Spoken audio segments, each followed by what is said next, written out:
Well, good morning. My name is Glenn de Gruy, and I'll be your host today for the In the Spotlight. I'm a founding senior partner with Kingsley Partners, a leading global retained executive search firm. I co-lead the firm's global security practice, which includes cybersecurity as well as physical security, and really essentially all things security. By the way, Kingsley Partners In the Spotlight interview is a series featuring global industry leaders discussing their vision of the market, current challenges, and the executive talent landscape in general. And today, or this morning, we're meeting with Bill Bozeman. Bill Bozeman has 40 years of experience in the physical security and system integrator industry. He's founded and sold 3 physical security companies and also had corporate experience along with that. Bill has been recognized as one of the top 25 most influential security executives. He's also received the Lifetime Achievement Award of the Security Integration Hall of Fame. And he was also recognized for his outstanding contributions to the Security Industry Association. And most recently in Bill's career, he's been the former president and CEO for PSA Security for the past 20 years. By the way, PSA is based in Denver, Colorado. They're the largest systems integrator consortium in North America. They have over 400 offices, locations, and responsible for probably about 4.5 billion annually in security, life safety, and professional audio-visual technologies. Bill serves on the PSA's board of directors. He also serves on NFAC's board of directors, a security compliance software company, and he's recently joined the board of directors for the NetWatch Group, which is a portfolio company of the Riverside private equity firm. And Bill, after 20 years as a very successful CEO and with PSA Security, you've recently decided to move on to your next stage of your career. But before we get into my question surrounding this, from a full transparency perspective, Bill and PSA's board of directors partnered with Kingsley, and we have recently completed PSA's security CEO search for Bill's successor. So Bill, how did you and the board of directors and the succession planning committee led by Carrie Bethel, who was president or is president of Allied Universal Services, view the role that we played as your partner in the executive search process? Well, Glenn, initially we had to determine exactly which strategy we were going to use to find my replacement. And I think the first thing we determined that it would be foolish of us to try and, fulfill the role internally or trying to use the connections. All of our directors obviously are very connected in the physical security world, but that just wasn't good enough. So the initial decision was that we would hire a professional company to assist us with the process. Really, we determined, and it's common good business sense that, the one thing a board of directors does not want to mess up is the hiring of the CEO. That is paramount when it comes to board decisions. So we chose to look at several firms, yours included, and after we did our due diligence, we decided to go with Kingsley, which in hindsight was a very good decision. Now, we did look at others, and part of that process was choosing a committee inside of our board of directors, which we call the Succession Planning Committee. So that was the process we used, and of course, Kingsley was chosen, and you led up that team to help us find the candidates and then qualify the candidates and eventually choose a candidate. And even past that, help us with the 30, 60, 90-day plan, which we're wrapping up now. Excellent. So we obviously got to a point to where you and the board of directors selected Matt Barnett as the new CEO. And by the way, Matt was formerly the HID Global VP North America, and before that was president of Mercury Security. It's been about 3 months now since Matt's been on board. How is that CEO transition coming along? I obviously I still report to the entire board, even though I'm on the board and CEO, and I've been informing them. I believe we're ahead of schedule. Working working with you, Glenn, and Kingsley Gate, we came up with a 30, 60, 90-day plan for the new CEO, which really consisted of PSA is in extremely good shape operationally and financially, so it's not a turnaround situation. So we had the luxury of allowing our new CEO, Matt Barnett, who, by the way, Glenn, he was also president of AMAG. So we chose, this was a directive to Kingsley Gate. We determined in the succession planning committee that we really preferred an executive inside the physical security space, simply because we felt it would take 2 years, at least 2 years, to bring an outsider up to speed. So that was an internal decision on our part. But we're ahead of schedule, Glenn. We're wrapping up the 90 days now. The plan was to listen and learn. And Matt Barnett has been an excellent selection. He is a sponge. So as of this point, we are co-CEOs. That will change soon. But it's been a pleasure to work with Matt. And so far, it's been a great decision. Fabulous. And that's great to hear. So let's, if we could, Bill, let's move on to the physical security industry in general. I guess one of the first questions we would have is, what are the key issues, right, that's facing the physical security industry in general today? Maybe we can start with, from your perspective, what are the top challenges or the complexities, facing physical security as it relates to moving forward in the future? Whether it's converging of logical and physical security environments, or just really the digital disruption, right, that's going on today, which this industry really needs to embrace from a digital transformation standpoint to stay current. Any thoughts around that?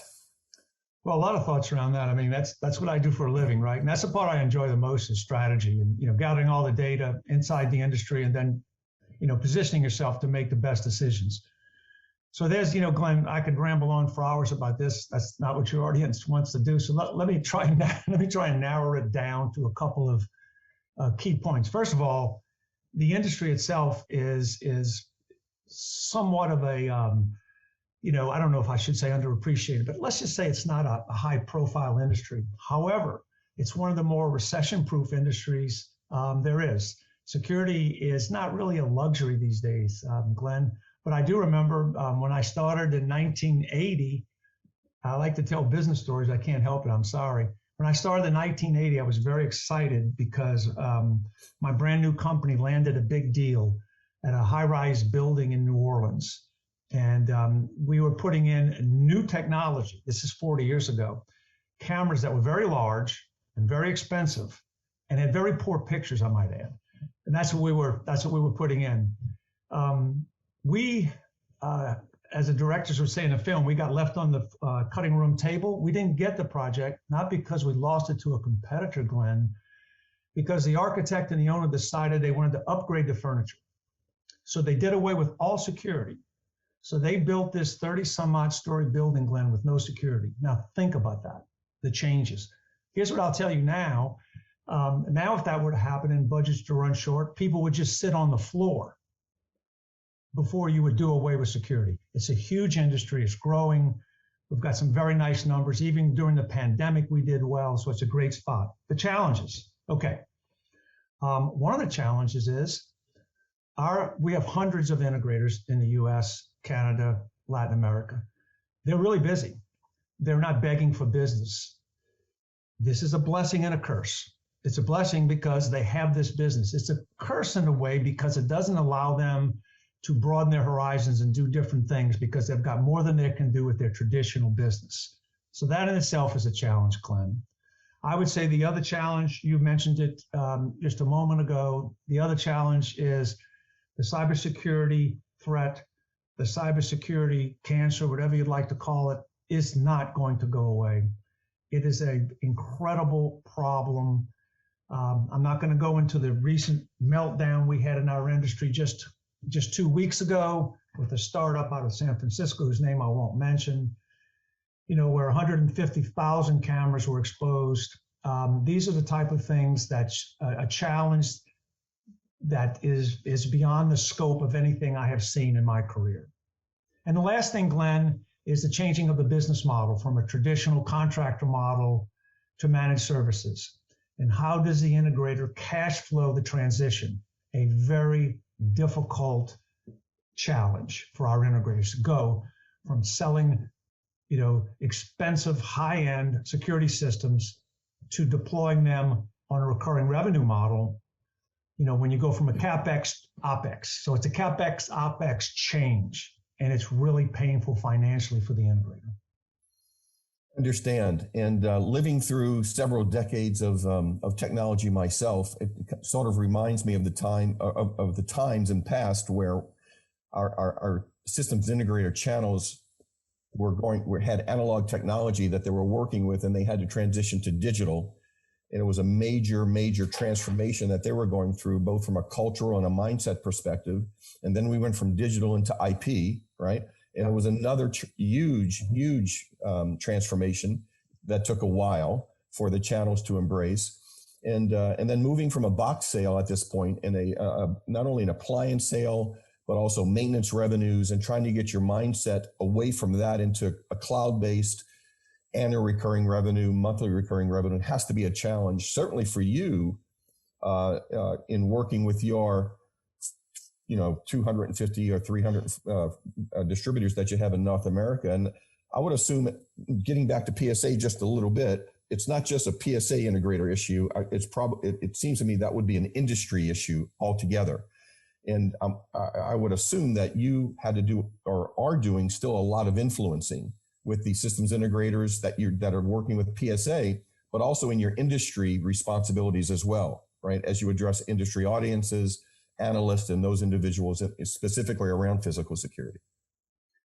Yeah, and of course, it's not just a physical security business. As a matter of fact, if anything, just to be frank here, the physical security business has been somewhat of laggards as compared to other high technology industry, one that you come from, Glenn. No, it's really been a challenge. Once again, it's difficult for them to finance. The banks don't want to finance this transition. So yeah, and we have been on our bandwagon at PSA, and I have been on the soapbox for almost a decade now.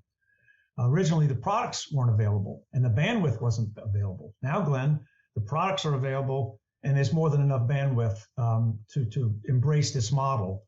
So we are encouraging our integrators to slowly embrace the model with the goal the first year of 5%, then 10, then, ideally, you'd have a complete managed services business model, because of course you have a predictable cash flow. And yes, you greatly increase the value of your company in the exit valuation. It's exponential. It's incredible. But it's not easy to make that transition. And so, yes, we're doing everything we possibly can.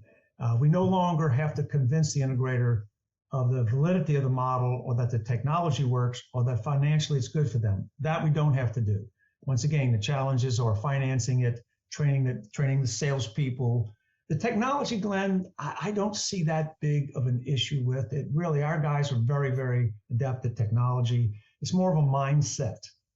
You go from selling a $400,000 system to something that's $10,000 up front and $2,200 a month. It's a different mindset. Excellent. So let's, if we could, move to a little bit more positive perspective here and talk talk about the opportunities. One or two of the opportunities that you think the industry in general hasn't, that's in front of them going forward. I think what so many people miss, and it's, look, it's not that I'm smarter than anybody else. It's just I have a little bit different job description. I have time to study this and go to these meetings and attend and speak with the analysts and so on and so forth. So really, it's just my job. Mm-hmm. But I think what a lot of people miss is the value of the physical security industry. If you are a high-level technology executive, you would look at our products and go, my gosh, this is, gee whiz. They're opening doors and they're closing doors and they're taking video surveillance. Gee, that's not exactly, as high-tech as what I do. Is with AI coming in, we now have the ability to do something with the data that the physical security community is collecting.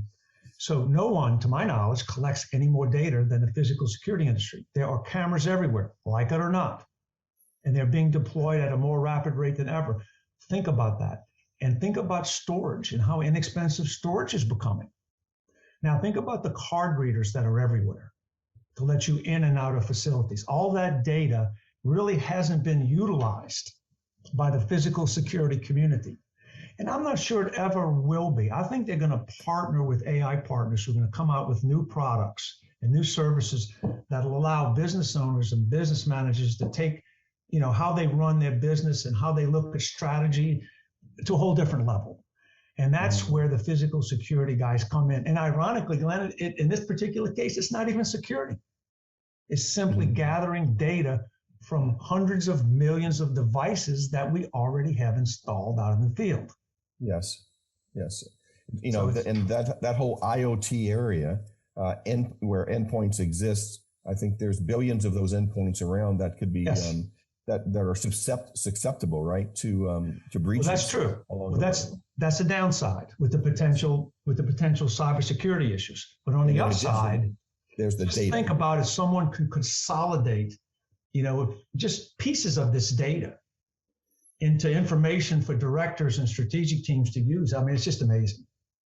Yes.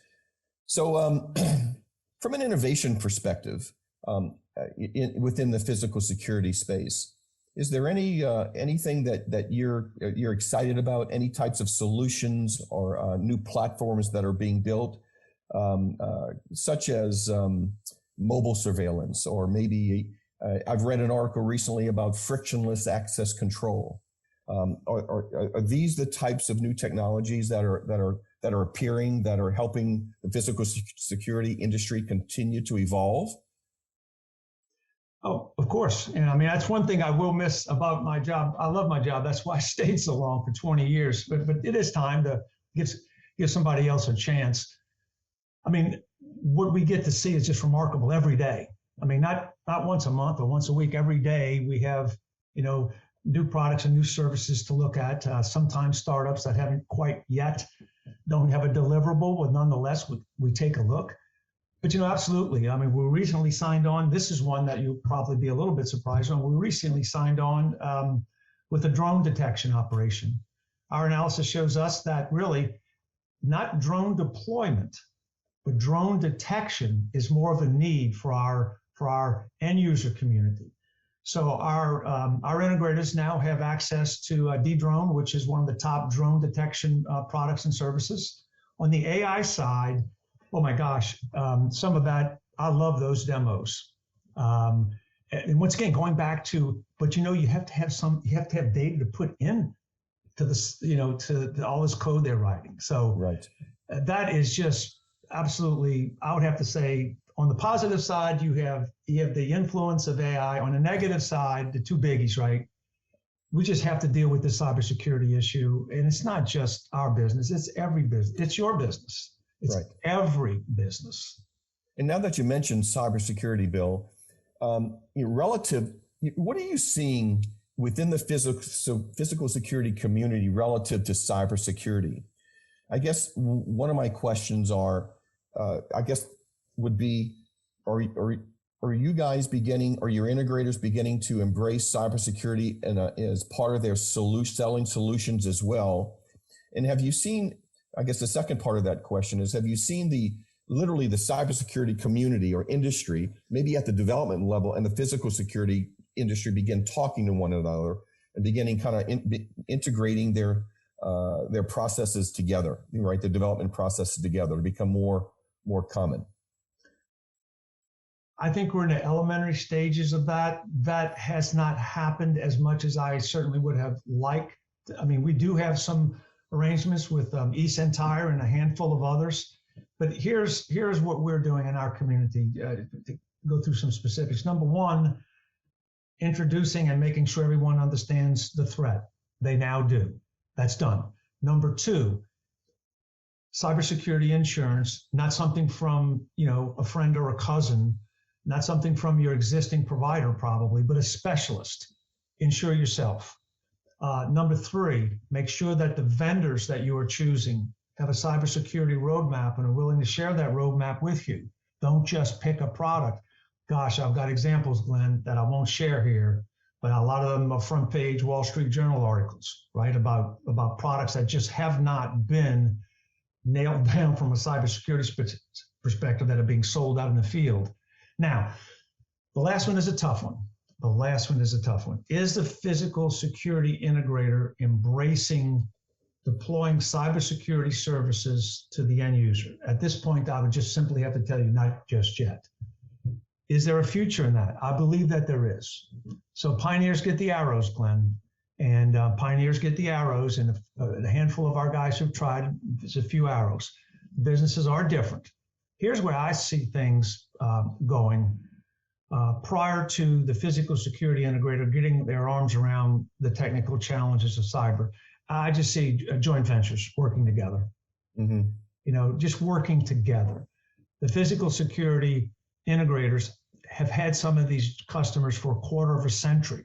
They can bring in these new, cybersecurity wasn't a problem a quarter of a century ago, right? It just wasn't. But, we've been deploying, I've been doing this for 40 years. So 30, we have integrators that literally have had customers for 40 years. Mm-hmm. Utilities, refineries, government accounts. So working with a cybersecurity professional, I think at this point for the physical security integrator is mandatory. The only option they would have is some very large publicly traded physical security organizations have acquired cybersecurity companies. That's another avenue. However, an independently owned systems integrator, that's a long shot. So it's going to be the publicly traded or private equity companies that have the financial resources to acquire, a smaller cybersecurity unit.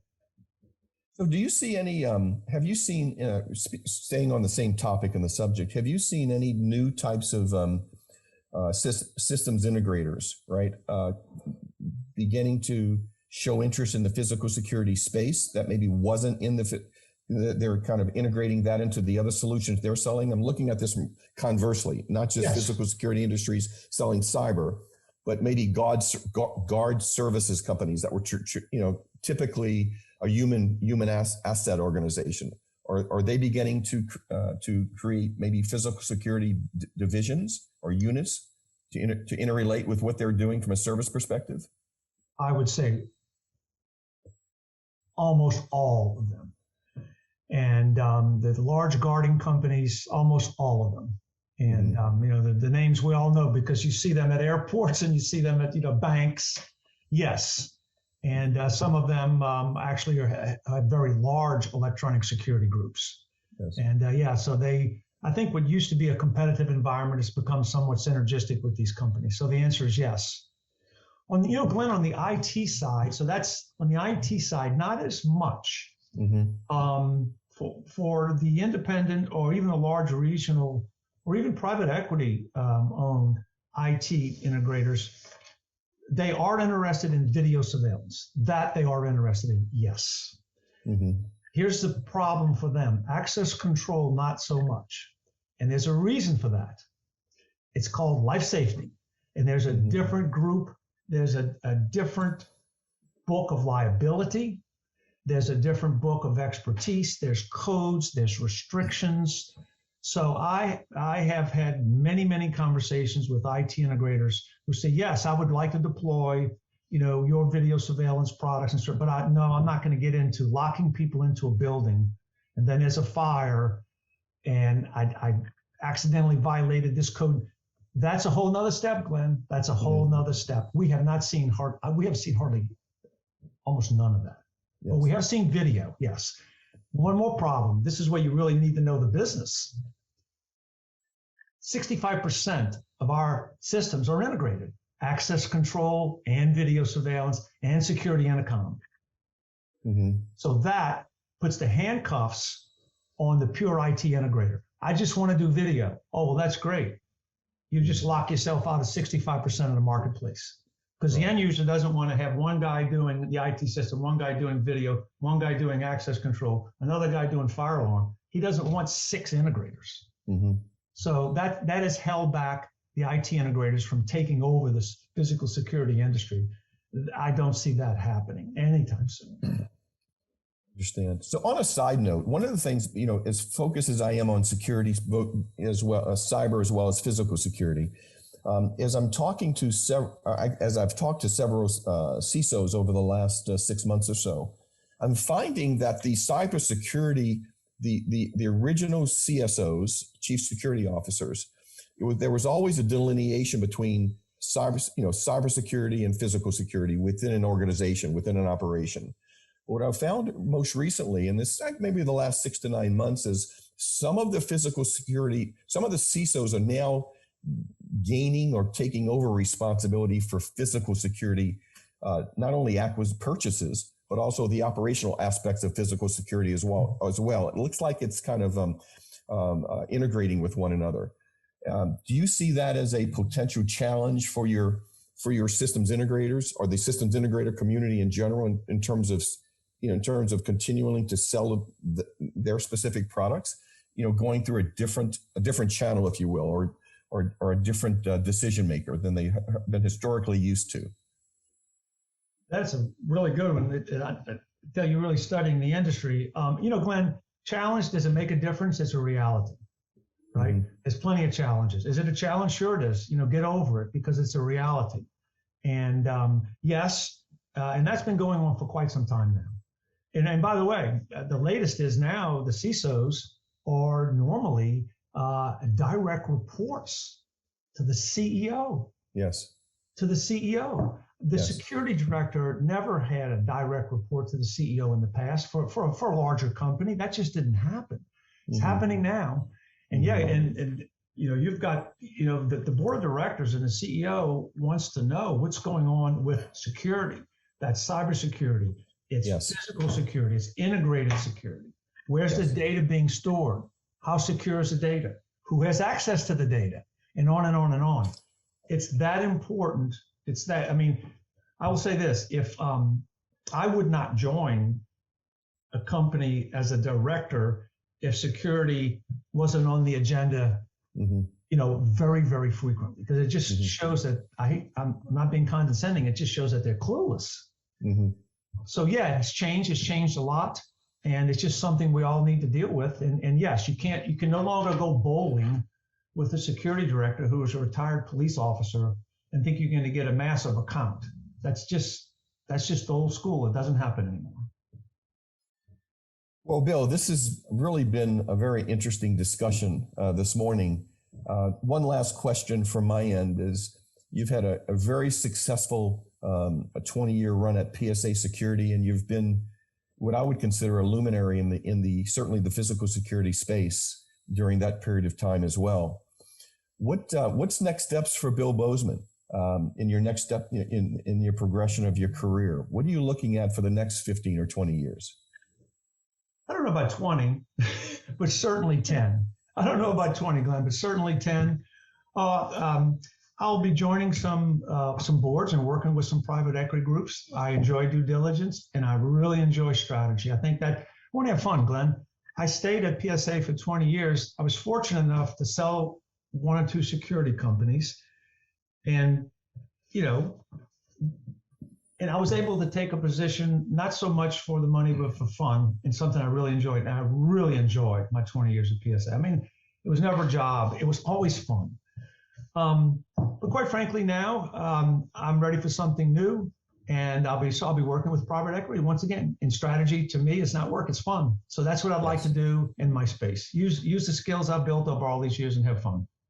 Well, we're certainly looking forward to following you over the next 10 plus years in your continued focus in physical security, and thank you for sharing your time as well as your valuable insights and thoughts around the physical security industry, as well as PSA Security this morning. We look forward to staying connected with you, and hopefully we can do this again sometime soon. Thanks, Glenn. Take care, Bill. Bye.